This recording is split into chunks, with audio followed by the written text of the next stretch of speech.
is James Carey. I'm with a nonprofit called Simple Saints, and the Lord's kind of given me principles that has helped me and guide me in my life. One of the things I went to school at Ohio State for horticulture, and what horticulture is the art and science of producing plants, right? So what the Lord usually does is He uses what you know to show you different things. And one of the things He's shown me is this: how to live a more righteous life. So one of the things at Ohio State, there's a farm at Ohio State. And one of the things we would do when we were at the farm off of Lane Avenue is we would go and we would prune fruit trees. One of the things you do when you prune fruit trees is you want to prune that fruit tree and train it in order to produce the greatest fruit you can. So one of the things you want to do is you want to remove the crossing and broken branches, and you want to leave the desirable branches. When you do this, what happens is two things. One, it opens up the canopy so more light can get into the canopy, and two, the nutrients that comes in through the root system now only has to go into the desirable branches, and the fruit it produces is so much bigger. So if you go to John 15, it says, Jesus Christ is the true vine, God is the gardener. He prunes off every branch that doesn't produce fruit, and the ones that do produce fruit, He prunes back for a greater harvest.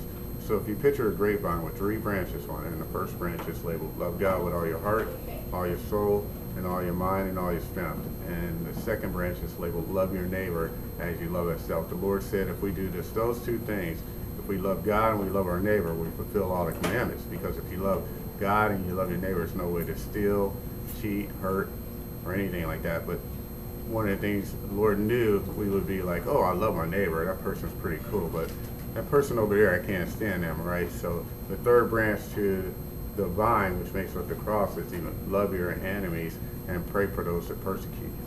The last commandment the Lord gave us was love each other as I've loved you. By this means, they will know that you're my disciples. So not only are we known as Christians by how much we love God, but also by how much we love our neighbor and even our enemies.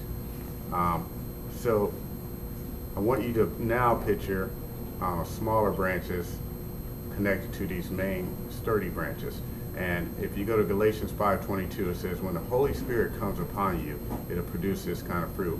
Well, what the Bible means by fruit is our character. So if in Galatians 5:20 says the fruits of the Spirit are love, joy, peace, patience, kindness, goodness, generosity, self-control, modesty, and chastity. In the Catholic faith, there's 12.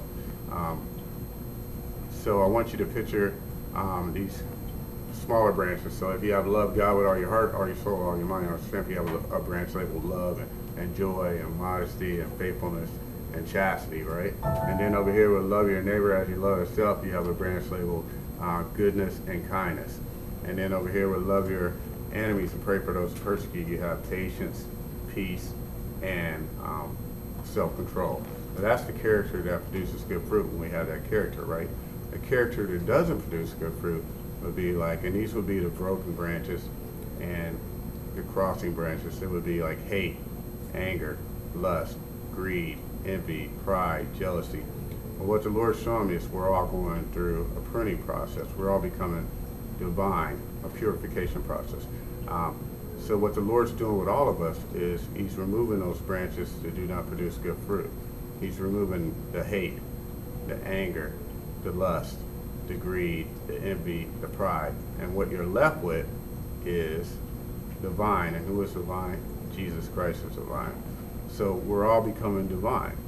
So what I want you to picture now, that same vine with the bad and good branches on it.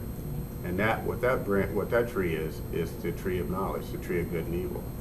And I want you to picture the vine pruned. And what that vine is the tree of life.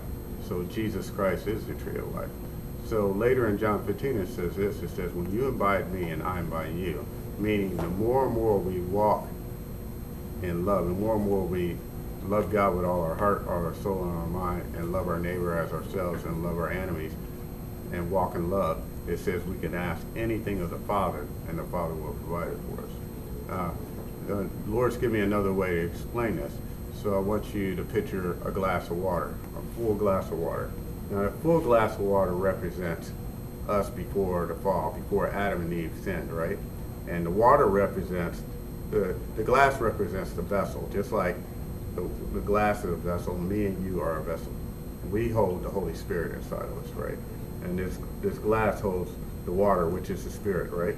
So after the fall, when Adam and Eve came, now that glass of water, I want you to picture it only halfway full, right? And now I want you to picture some nasty like motor oil or crude oil, right? And I want you to pour that into the glass. Now the oil's going to rise to the top because the oil is lighter than the water. Now the oil represents sin and darkness, right? So what the Lord wants to do with us, he wants us to be back to our original state. So what he's doing is he's slowly removing that oil, and this usually comes through trials. Like with me, I'm very impatient. So one of the things I might go where I have to stand in a line, or I have a mean cashier or something like that, and I have to show patience and love. So, and slowly what he's doing is he's bringing that glass of water back to the field level where we're without sin and where we're walking in love. So what happens when we do? If you'd like to find out more information, you can like us on the Facebook page, it's Simple Saints, and you can email me at James, it's JCCAREY, the number 4 at gmail.com. That's JC Carey at number 4 at gmail.com. Thank you very much.